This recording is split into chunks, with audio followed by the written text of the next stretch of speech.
الفصل الثالث. في أحضان الشيطان. كل أحد في هذا العالم يظن أن الكتابة سهلة جدا. جميع الناس يظنون أن الكتابة كشرب الماء، لكن لا يعلمون بأن الكتابة تأخذ من الكاتب أشياء كثيرة، ومع كل كلمة يكتبها هناك مقابل. تؤخذ من أرواحنا شيئا، ومن نفسيتنا شيئا آخر. تأخذ من راحتنا، من نومنا، من تفكيرنا. كل شخصية يتأدى الكاتب معها. كل شخصية تقتل غيرها يصبح الكاتب قاتلا معها. مع كل كلام قاسي يخرج من لسان الشخصية يصبح الكاتب بلا قلب. مع كل العالم يخترعه، فهو ينسى أن هناك عوالم حقيقية حولوه لذلك، يفقدها بالكامل. مع كل شخصية يصبح لديها أمراض نفسية، فتنتقل العدوى للكاتب ويصبح مريضا نفسيا. مع كل شخصية مجنونة، فيجب على الكاتب أن يكون مجنونا. مع كل شخصية حزينة وسعيدة، على الكاتب أن يمتلك أيضا مثل مشاعرهم. نحن المؤلفين نعيش مليون شعور، ونتقمص مليون دور ساعة واحدة. إن الكتابة تذهب وتسلب العقل في بعض الأحيان، كالكاتب الذي قتل زوجته حتى يستطيع كتابة مشهد القتل في روايته دون أخطاء. كالكاتب الذي كان يكتب عن الموتى، ولكن شعر بأن الجلوس في مكتبه لا يحصل به على أي إلهام، لذلك قرر أن يحفر له قبرا في وسط المقابر ويجلس فيه ويكتب. كالكاتب الذي كان لا يستطيع أن يكتب حتى يضع طعاما فاسدا وأشياء رائحتها عفنة، لأن الرائحة العفنة تلهمه للكتابة. وعن الكاتبة التي دفعت ابنتها من أعلى السلالم حتى تسمع صوت تحطم العظام لكي تستطيع أن تشرحه في روايتها، وغيرهم. هذا يدل أن كل المؤلفين في هذه الحياة هم مجانين وغير أسوياء، لكن العقول تختلف والجنون يختلف من شخص إلى آخر. ولنعد إلى الأهم. عندما تقع في أيادي كاتب ومجنون وقاتل وساحر، هذا هو الأسوأ، صدقني. أشعر بدوار غير محتمل، رأسي ثقيل. أشعر بأنه يحمل فوقه طبقات من الحديد. أحاول أن أفتح عيني لكني لا أستطيع. مع كل محاولة أشعر بأنها ستقع من مكانها. أشعر بأن كل الدماء التي في جسدي متجمعة في رأسي. هذا لأنني مقلوبة. نعم، أنا مقلوبة. رأسي على الأرض وجسدي في الأعلى. هذا يعني أن أحدا ما يحملني فوق كتفه، وكأنني أضحية.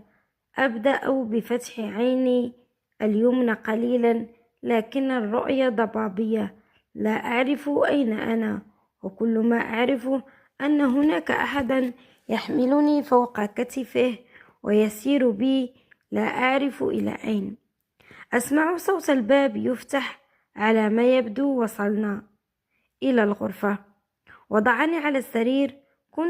كنت أشم رائحة غريبة، لكن لا أستطيع تمييز أي شيء الآن. بعدها فقدت الوعي مرة أخرى. صوت الرعد يضرب في أذني. فتحت عيني بثقل. اعتدلت في جلستي وأنا أمسح على رأسي وعيني على أمل أن تزول هذه الرؤية الضبابية. بدأت أتفحص المكان برؤية غير واضحة. ما زلت غير مدركة وغير مستوعبة أنه تم اختطافي. أشعر بغثيان ودوار شديدين. حاولت النهوض من على السرير، لكنني فشلت. قررت أن أركز قليلا، أستجمع شتات أنفاسي وقوتي ورباطة جأشي. استغرق الأمر مني تقريبا 15 حتى بدأت الرؤية تصبح واضحة.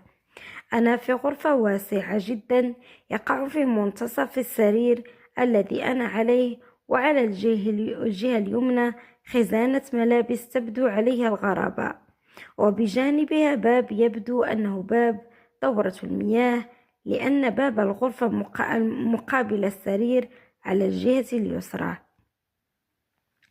على الجهة اليسرى نافذة عملاقة وكأنها باب شرفة، لكنها مغطاة تماما بالستائر السوداء. الغرفة فارغة، وهذه الأشياء التي توجد بها فقط وبما فيها أنا بالطبع. قررت أن أنهض وأن أنزل من على السرير مرة أخرى، لكن عندما تحركت سمعت صوتا مألوفا، صوتا أعرفه، إنه صوت السلاسل. أبعدت الغطاء من على قدمي إذ أرى قدمي مقيدتين بسلاسل طويلة تمتد إلى داخل الفتحة التهوية، وهذه الفتحة تقع بجانب السرير من الجهة اليسرى. هنا أدركت تماما أنني مخطوفة ولست في كابوس. نهضت بسرعة وكانت قدماي ثقيلتين من شدة ثقل السلاسل. سرت باتجاه الفتحة أحاول أن أفتحها، لكن دون جدوى. أصبحت أسحب السلاسل بشكل هستيري، لكن بالطبع من دون أي نصف فائدة. انتقلت إلى قدمي، حاولت أن أفك السلاسل منها وأحررها، وأنفاسي متسارعة وقلبي يدق بقوة لدرجة أصبحت أسمع صوته. بدأت بالصراخ والبكاء والاستنجاد، لكن لا شيء سوى صوت الرعد الذي يدفن صوت صرخاتي ويبتلعها بشكل كامل. انهارت على الأرض أبكي بشدة وأنادي: أمي! نعم، أنا واثقة بأن أي أحد في هذا العالم يمر بأزمة أو مشكلة أو موقف مرعب أول شيء يفكر به ويناديه هو والدته. فتحت عيني مرة أخرى بعد نوبة بكاء وصراخ. شعرت بأن كل عظمة في جسدي منفصلة عن الأخرى، وأن صداع العالم أجمع يتجمع في رأسي. أشعر بالعطش والجوع والخوف والغثيان. أنا هنا في المجهول من قبل خاطف مجهول أنا حتى لم أره. سأبقى في هذه الغرفة على ما أظن عدة أيام. هل قام باختطافي ونسيني؟ لم أنتهي من تساؤلاتي إلا وانفتح باب الغرفة لأول مرة. سمعت سريرا مرعب. قلبي يخفق بشدة لدرجة أنني أشعر بأنه سيخرج من مكانه. أنفاسي أصبحت بطيئة جدا. اعتدلت في جلستي وتراجعت للخلف حتى التصقت في الزاوية اليسرى للغرفة، كالفأر الخائف من أن يتم اصطياده. عيناي تراقبان أقدامه وهو يدخل إلى الغرفة بخطوات مرعبة. صوت أقدامه وهي تقترب مني وكأنه صوت الموت. وهل للموت صوت؟ كالعادة كان يرتدي الأسود وكأنه الظلام بحد ذاته، لكنه على هيئة الرجل. القناع يختلف. أصبح يلبس قناعا أحمر هذه المرة، ذا فم مبتسم، ابتسامة خبيثة مرعبة. القناع كان فقط له فم لكن دون عينين. حتى كيف يستطيع الرؤية؟ رغم ذلك فهو يقترب مني وهو يحمل صينية طعام، ووضع الصينية أمامي وأنا منطوية على نفسي كالحلزونة التي تحتمي في قفصها الذي على ظهرها.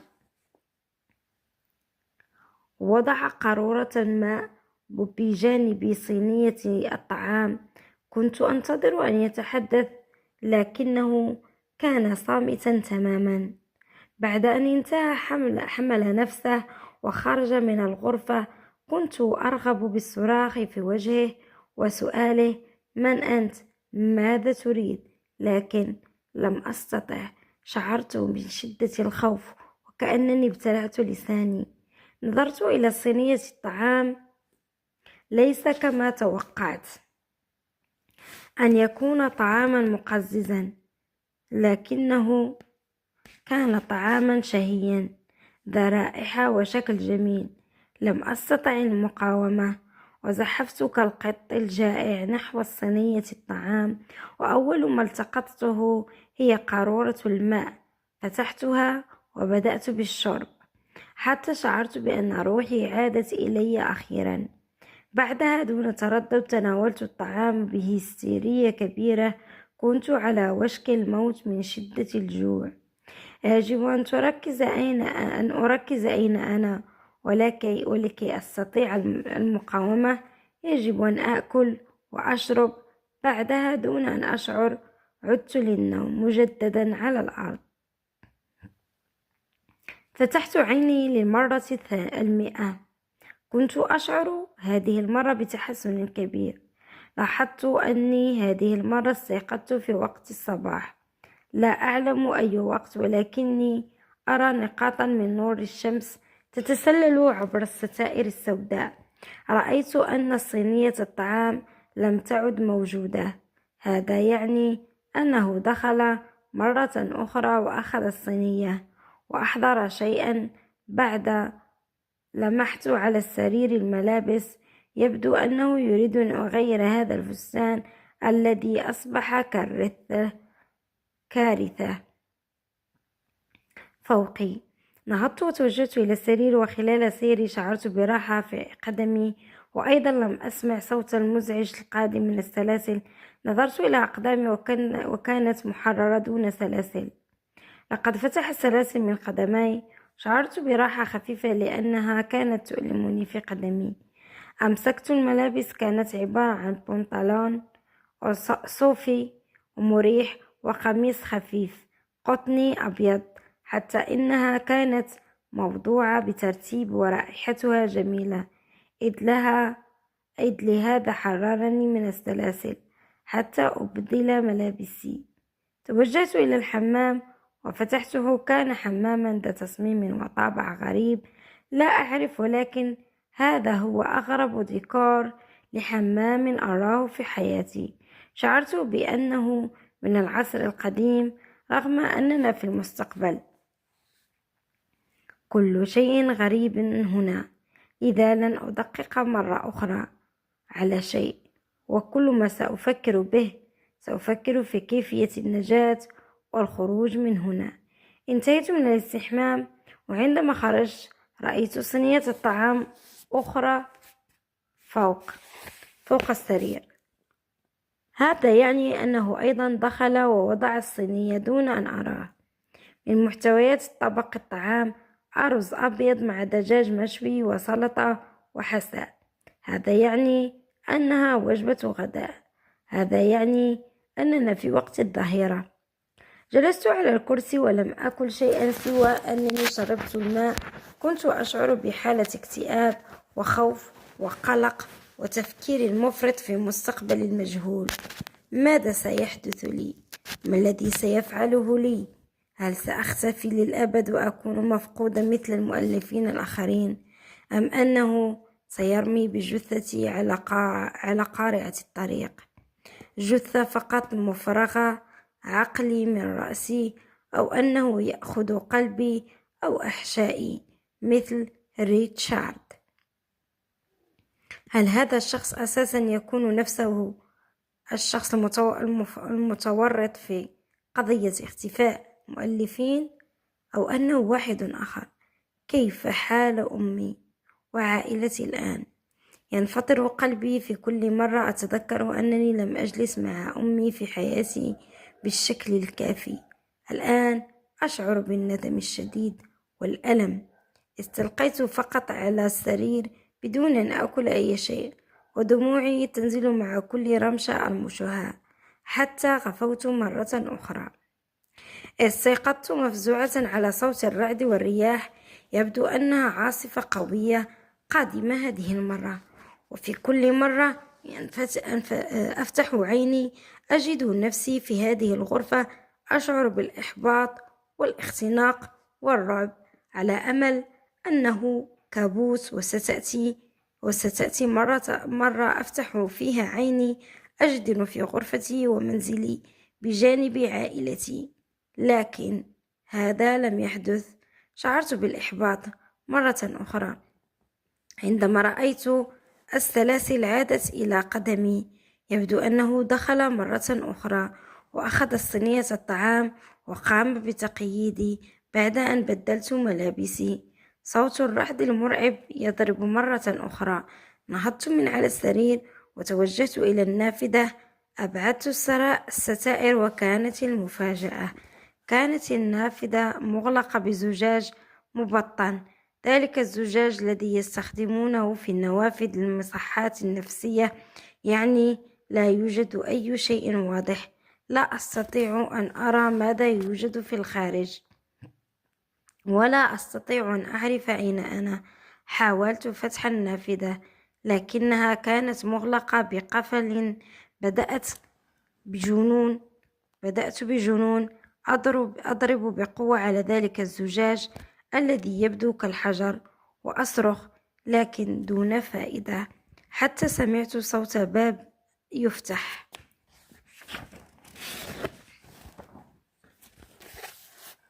شعرت بالرعب وعم الهدوء كالعادة. عدت لزاويتي منطوية. كنت مستعدة، من الممكن أن يكون في أي وقت نهايتي. دخل ذلك الشيطان وكانت يده بها قداحة خاصته التي أخرجها عندما قام باختطافي في تلك الليلة، وبدأ يقوم بفتحها وإغلاقها.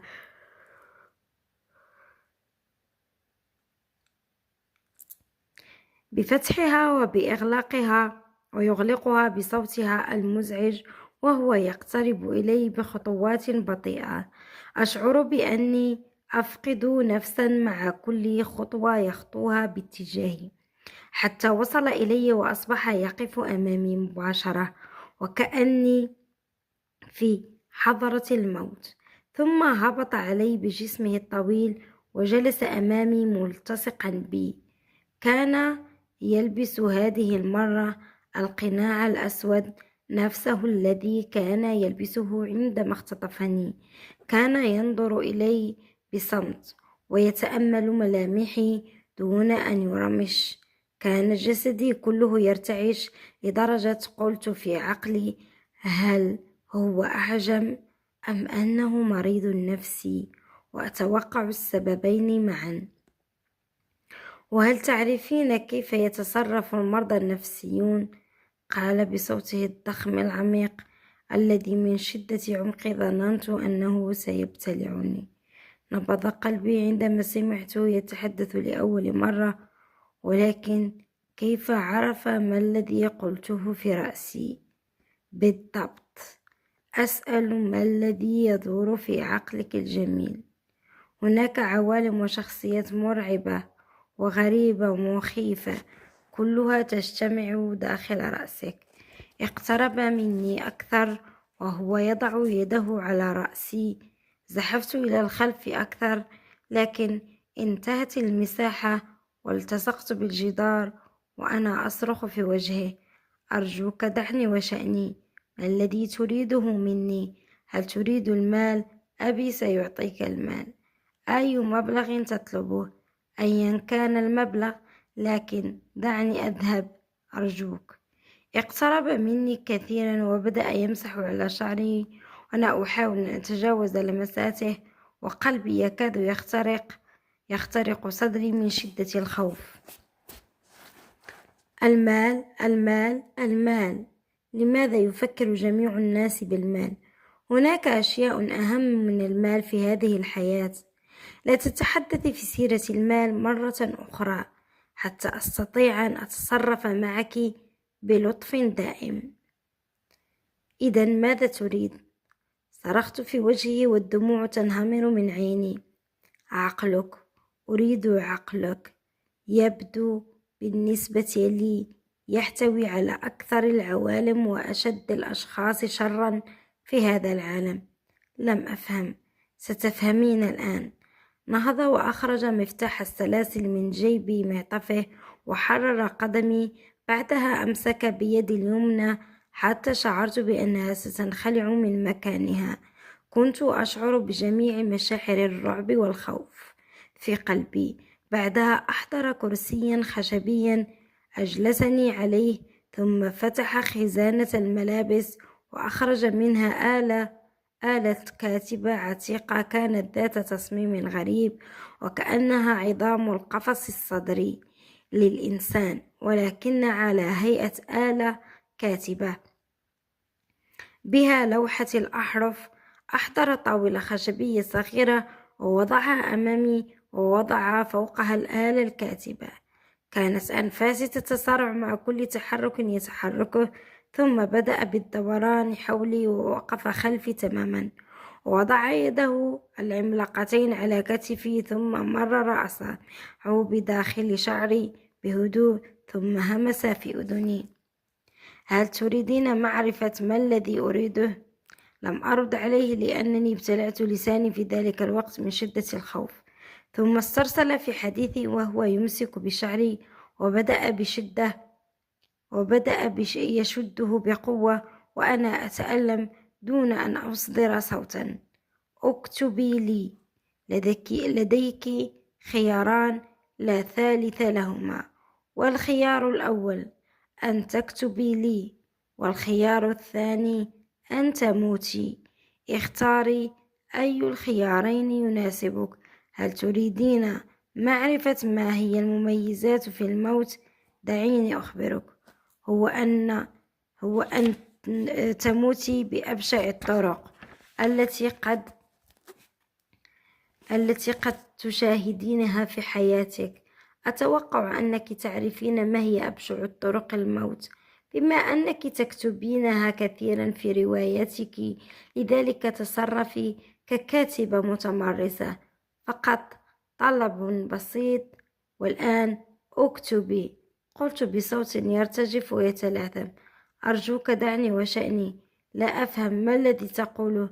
أنا خائفة. دعني أذهب. عاد مرة أخرى وأمسك بشعري، وهذه المرة كانت أقوى.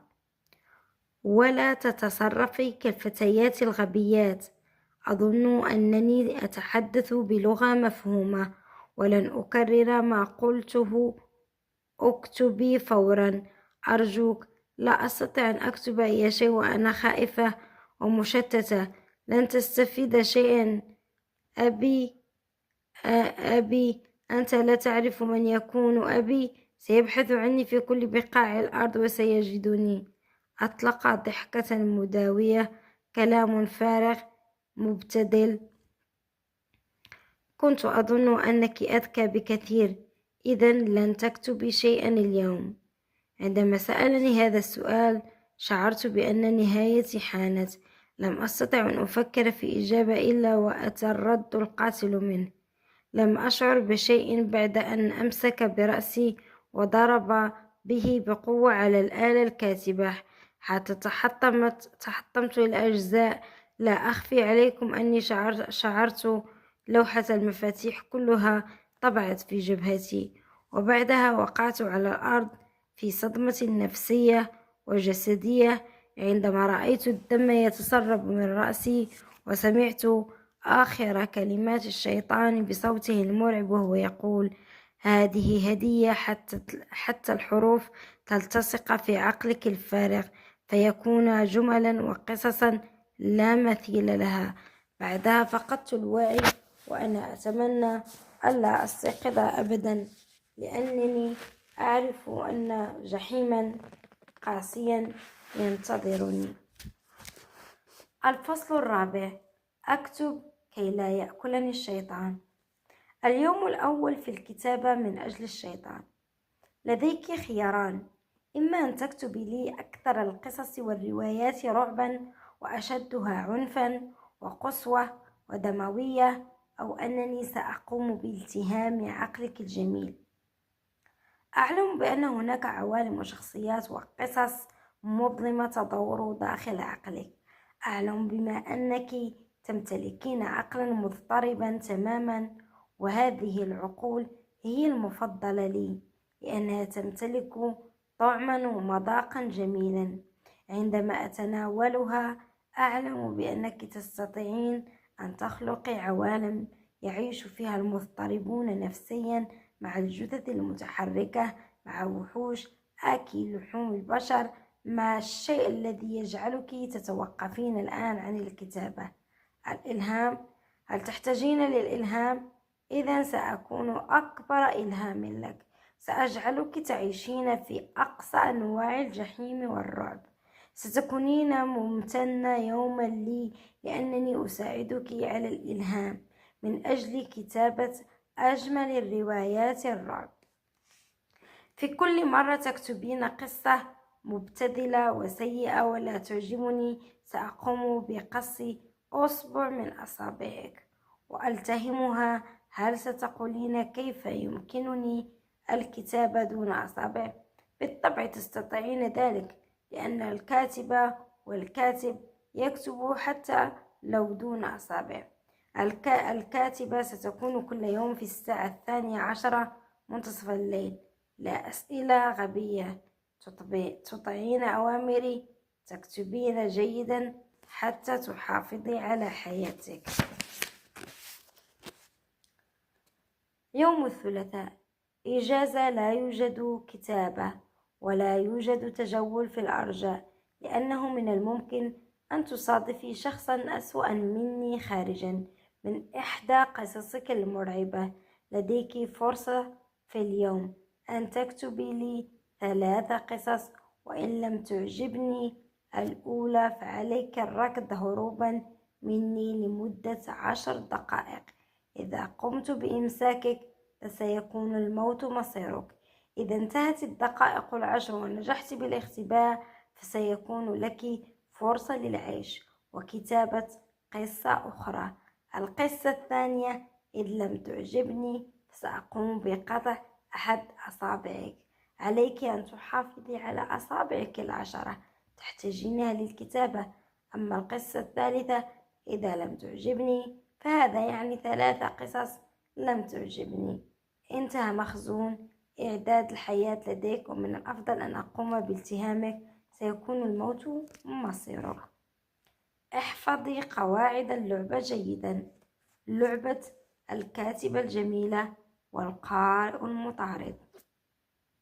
دعيني أخذك الآن إلى العالم الذي يتمنى جميع المؤلفين دخوله.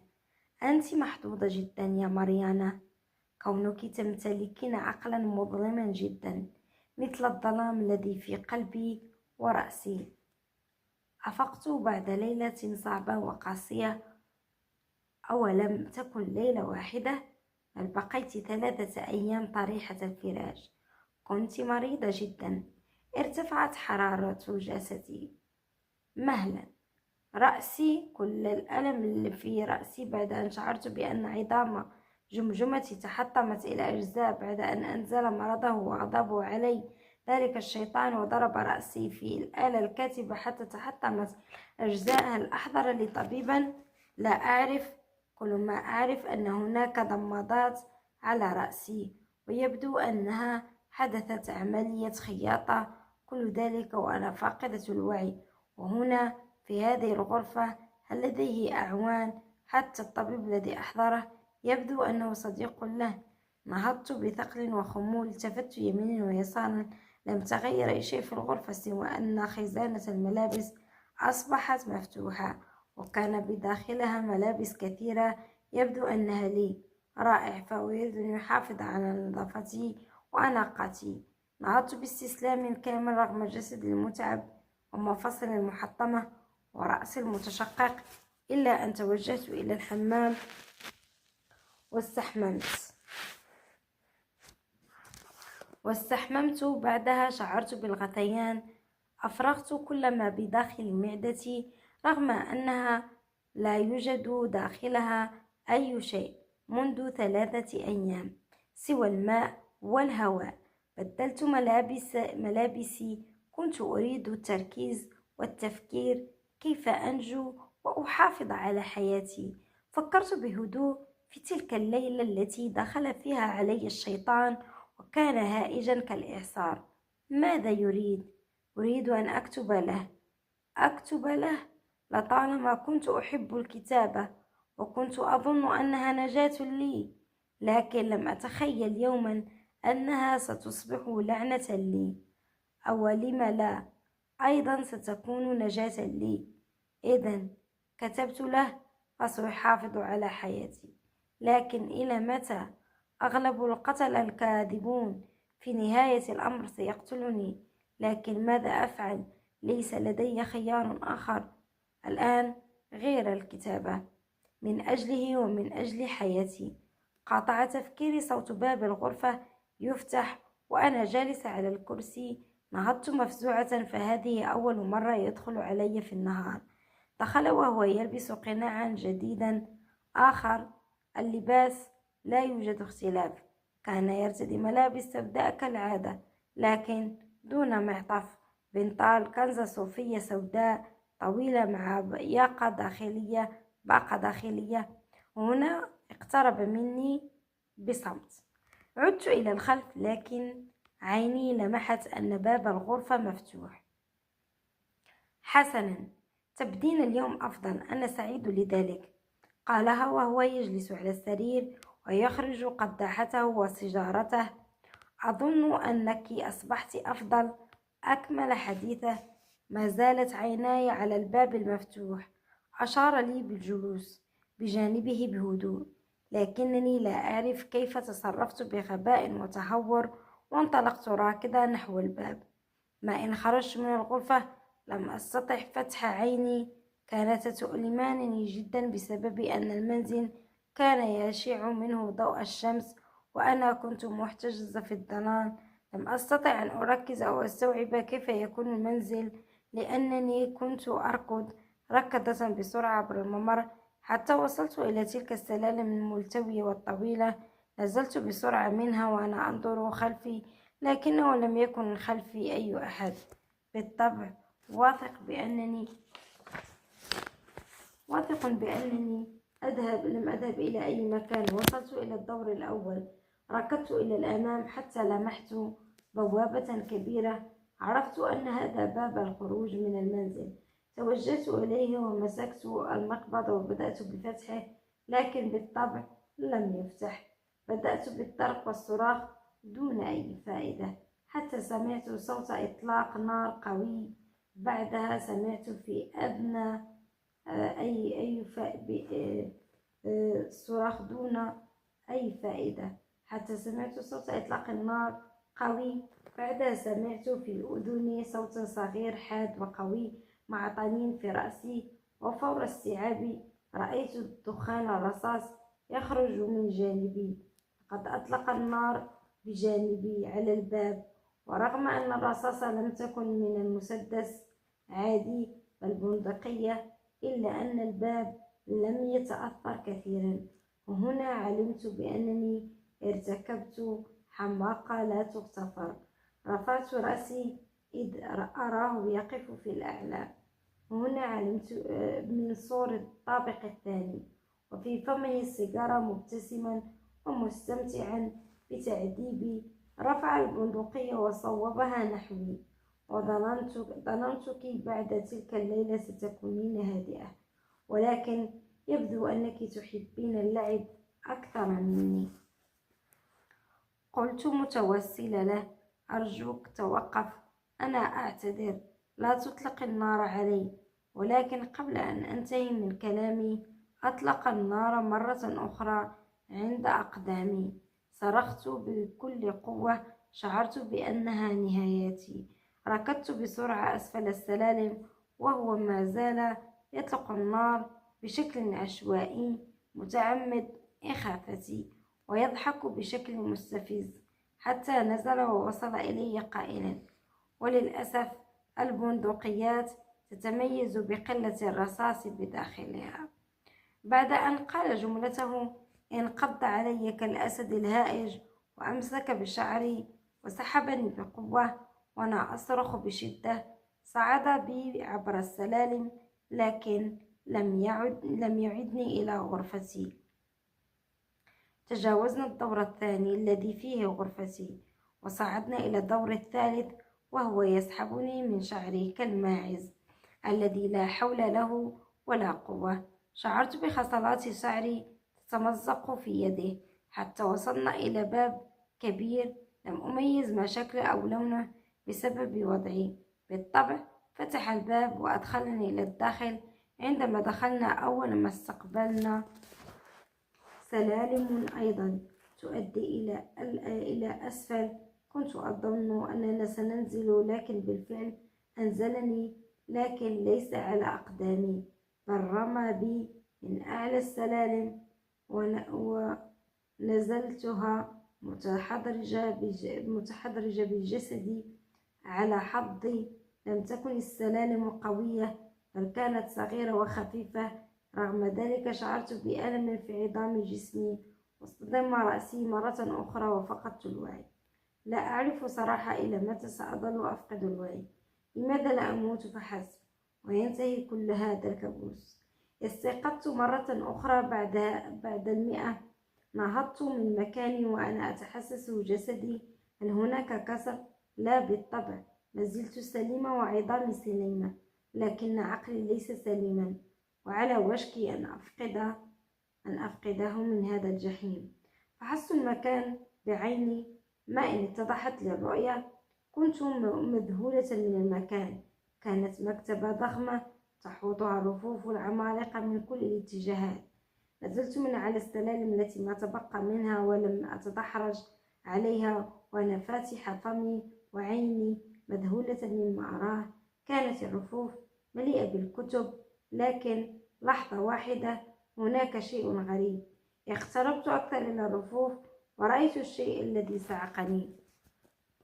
كان كل مربع أو رف به كتاب أو كتابان وبجانبه جرة زجاجية، وهذه الجرات بداخلها أدمغة أو عقول أو مخ أيا كان.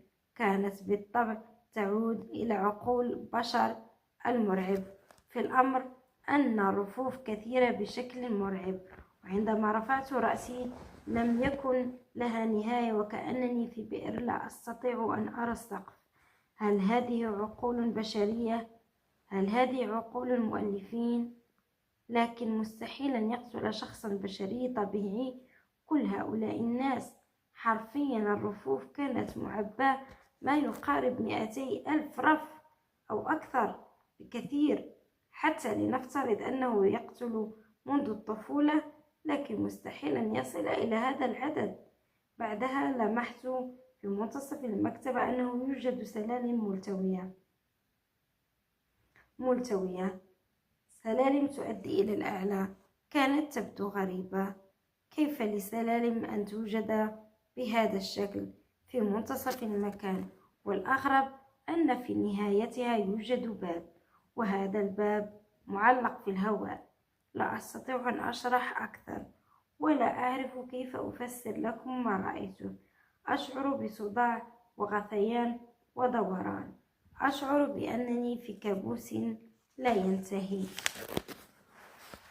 كانت أيضا هناك أريكتان ذوات طراز عالي وفخم سوداوان على الجانبين، وفي منتصفهما طاولة دائرية وضع فيها بعض الكتب والأزهار. والجانب السيء كان هناك مزهرية أخرى يوجد بها أغصان ورد فقط، وبدل الوردة كل غصن فيه عين. لا أعرف إذا كانت عيونا بشرية تعود لأشخاص حقيقيين أم لا. بعدها وفي نهاية المكتبة يوجد مكتب ضخم، مكتب خشبي أسود يمتد في مساحة طويلة، ومقعد جلدي أسود. كان على المكتب بعض المذكرات والجماجم والأوراق الغريبة، وأيضا كان هناك آلة كاتبة. ألم ننتهي من هذه الآلات؟ لقد حطم الأولى في رأسي. هل سيحطم هذه أيضا؟ كانت هذه الآلة مختلفة عن الأولى، حيث كانت سوداء مع مفاتيح الحروف السوداء والذهبية، وكان لديها جناحان كبيران أسودان. إنها أجمل آلة كاتبة أراها في حياتي. اقتربت إلى المكتب لكي أتفحصها أكثر، لكن توقفت بهلع عندما سمعت صوت باب المكتبة يفتح. استدرت باتجاهه لأرى ذلك الشيطان نازلا على السلالم وفي يده كوب ماء. أتمنى أنك حظيت بنوم وراحة هنيئين، قال وهو يناولني كوب الماء. نوم وراحة؟ تقصد بعد أن دفعتني من الدرج وضربت برأسي وفقدت الوعي وشعرت بجميع الألم في رأسي؟ اعتبري أن هذه عقوبة خفيفة لأنك تصرفت في الصباح بتهور وغباء. ثم أمسك بيدي وقام بسحبي باتجاه المكتب حتى أوصلني إلى كرسي المكتب وأجلسني عليه، ووضع كوب الماء بجانبي. أعتذر عن الفوضى. المكتبة ليست مرتبة بشكل مثالي، لكن لا بأس، تبقى مكانا جميلا، أليس كذلك؟ أخبريني، ما رأيك في عالم الذي ليس له مثيل؟ لم أرد عليه واكتفيت بالنظرات الحاقدة والتي تحمل الكثير من الغضب والكره تجاهه. حسنا، بالتأكيد لديك فضول حول جميع الأدمغة التي هنا. هل تعرفين هذا الفن كم استغرق معي لصنعه؟ لن أخبرك الآن، لكنه استغرق الكثير من السنوات لأكون هذا الفن. كل رف يوجد به أعمال الكاتبة والكاتب الذين كتبوا من أجل تلك الرفوف، مليئة بالقصص والروايات المرعبة والمروعة، تحمل الكثير من الخوف الذي يتغذى على العقل. سكت ثم توجه إلى الرفوف وهو يشرح بحماس وفخر. كل رف به أعمال الكاتب والجرة بها عقله. تختلف العقول بعضها عن بعض. مثلا لدينا هذا الرف هنا فقط صنع المؤلف لقصتين قصيرتين مبتذلتين. كان عقله فارغا، لذلك لم يطل الأمر ومات بسرعة. أما هذا الرف هنا فكتب لهذا الكاتب الكثير من القصص، ولكن في النهاية خانه عقله وكان مصيره الموت.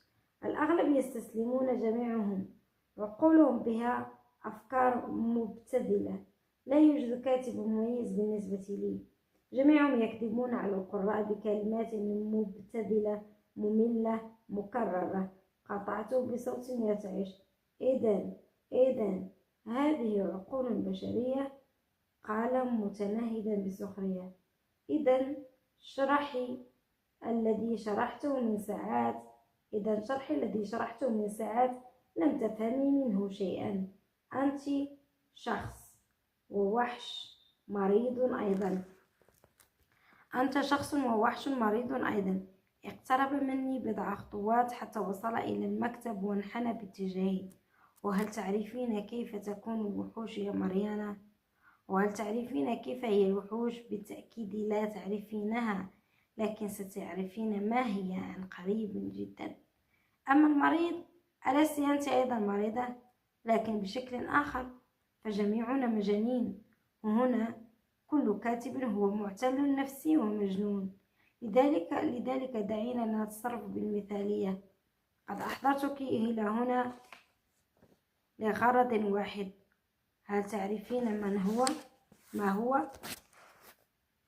سحب الآلة الكاتبة ووضعها أمامي. أنا مجنون وأنت مجنونة، لذلك لنتشارك الجنون.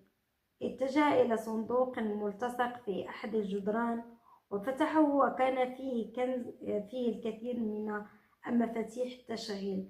قام بالضغط على أحدها فتحول منظر المكتبة إلى شيء باهر. أضيئت المكتبة بشكل كامل، وكان كل رف أيضا فيه إضاءة بيضاء. لا أستطيع الكذب، لكن كان المنظر خلابا جدا. لوهلة تمنيت أن أعيش هنا للأبد. أهلا بك في مكتبة الشيطان في الليل. هل تعرفين أنني أفضل منظر المكتبة في الليل أكثر من الصباح؟ لأني في الليل أستطيع سماع أصوات الشخصيات المتألمة التي تخضع في كل تلك الرفوف. لماذا تفعل ذلك؟ سألته. ستعرفين الإجابة فيما بعد. إذا التزمت بالنظام ووفرت عدة مرات في لعبة الكتابة. والآن دعيني أوضح لك قوانين هنا وقوانين اللعبة. لأن الآن الساعة 11 مساء، وبعد ساعة ستبدأ جولتك الأولى. بدأ قلبي بالخفقان وبدأت أنفاسي تتسارع. لا أعرف ما الذي يخبئه لي بعد.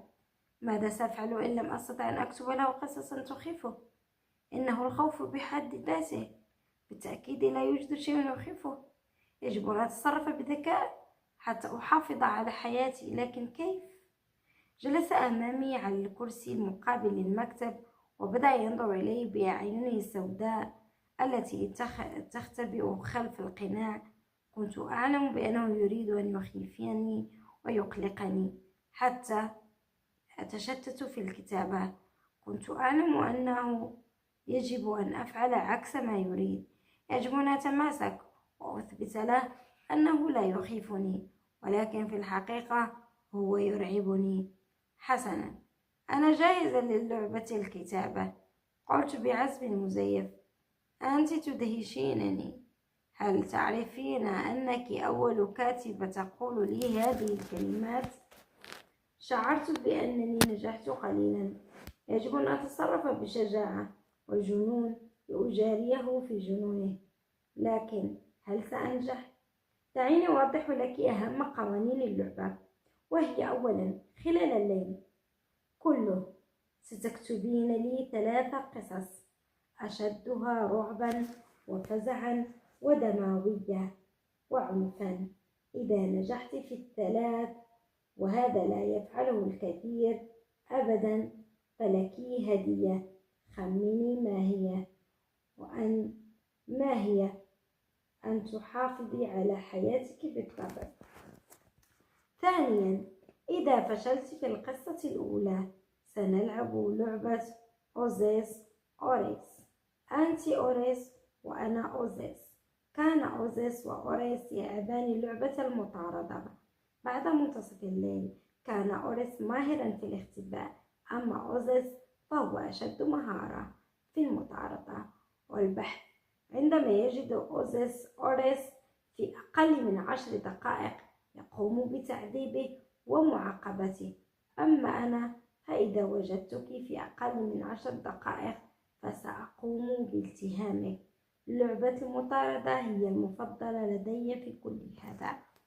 ثالثا، إذا فشلت في القصة الثانية على التوالي فسأقوم بقطع أحد أصابعك، ولك حرية الاختيار فيما هو الأسبوع الذي ترغبين بالتخلص منه. رابعا، إذا فشلت في القصة الثالثة على التوالي فهنا مصيرك بكل أسف سيكون سيئا جدا، وهو الموت في أبهى صورة. أصبح قلبي يخفق بشدة، يداي أصبحت رطبتين وترتعشان، تعرق جبيني وجسدي. أردت أن أخفي خوفي وأواريه، لكن لم أستطع. حسنا، هل علي أن أنجح في كتابة قصة واحدة على الأقل؟ سألت وكأني في صف المدرسي متأخر عن منهج الطلاب الآخرين، ولم أدرس بشكل جيد للاختبار. بالطبع، إذا نجحت في قصة واحدة فستحافظين على حياتك على الأقل ليوم واحد فقط، لكن غير مسموح لك لمدة 3 أيام متواصلة أن تنجحي في قصة واحدة فقط.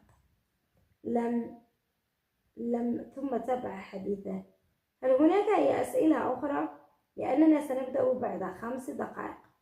لا، ليس لدي شيء، قلت وأنا أفكر كيف سأخرج سليمة من أول يوم، كيف سأحافظ على حياتي وعلى أعصابي وعلى عقلي. دقت الساعة 12 منتصف الليل. كان صوت الساعة عاليا جدا مما لفت انتباهي، ورفعت رأسي لأبحث عنها. وجدته معلقة خلف الحائط المكتب. كانت الساعة ضخمة سوداء بها لوحة أو صورة غريبة لم أدقق فيها كثيرا. ليس لدي وقت لهذه الأمور. كل ما أفكر فيه يجب أن أحافظ على حياتي وأكتب أسوأ حياة لشخصياتي في القصص مقابل أن أعيش حياتي أنا. لديك خياران: إما أن تكتبي لي أكثر القصص والروايات رعبا وشد وعنفا وقسوة، أو أنني سأقوم بالتهام عقلك الجميل. قالها بصوته العميق، ووضع أمامي ساعة صغيرة لكي أكتب طوال 5 ساعات حتى الفجر صباحا. ومن هنا سأواجه أكثر المشاهد رعبا وهلعا في حياتي، وستسحبني هذه الساعات إلى الجميع. تنبيه وتحذير: أنا لا أكتب هذا الشيء من أجل لفت انتباه القارئ. صفحات الرواية التالية ستحتوي على أكثر القصص بشاعة ورعب وهلع وقلق وإزعاج، على أكثر الشخصيات اضطرابا وغرابا وترويعا، على أكثر المشاهد عنفا وقسوة. من الممكن أن تؤثر عليك سلبا في عقلك، في صحتك، في حياتك. بعض القصص لا تناسب فئة معينة. من الممكن أن عقلك يستوعبها بشكل سلبي فيتحمس لتجربتها، وتكتشف أن لديك عقلا ونفسا مختلين. ومن الممكن أن تشعر بالاكتئاب وتلازمك هذه المشاهد في كوابيسك. إذا كان عمرك أقل من 18 أرجوك لا تقرأ. وإذا كان عمرك فوق 18 فعليك أن تجري اختبار فحص الاختلال العقلي في المصحات النفسية، لأنني غير مستعدة أن أرى أحدا يتحول إلى وحش بعد قراءة الكتاب. أنا لست مسؤولة عن أي أحد. أنا لست كاتبة مضطربة. أنا هنا مجبرة على كتابة هذه الأشياء المروعة. أنا هنا أحاول أن أحافظ على حياتي. أنا هنا أكتب حتى لا أتعرض لأسوأ شيء يتجاوز هذه المشاهد السيئة التي في مخيلتي. أنا هنا أكتب حتى لا يأكلني الشيطان.